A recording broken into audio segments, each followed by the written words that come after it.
Hi, it's a pleasure to use a sharp old plane. This is an old bedrock plane. I wanted to point out a few things that I've learned along the way to have you get results like that. One is use some paste wax fairly often on your planes and buff them up, make them nice and smooth. Next, if you can purchase a good sharpening guide, that's a plus. This one happens to be the Lie-Nielsen sharpening guide. Also, the Veritas sharpening guide both are very good.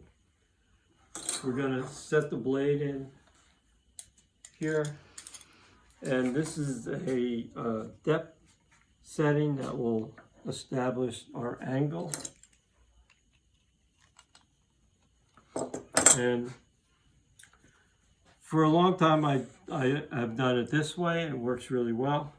I picked up something from Roland Johnson from Fine Woodworking, and he likes to push it this way.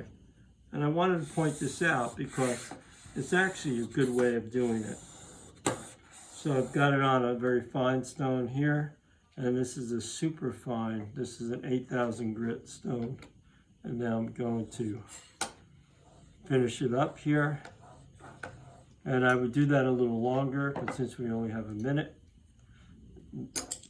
Now, the next thing I wanted to point out is something that I learned from Lie-Nielsen. And that is, you can take a small ruler, thin ruler, put it on one side, and then polish the back side of the plane.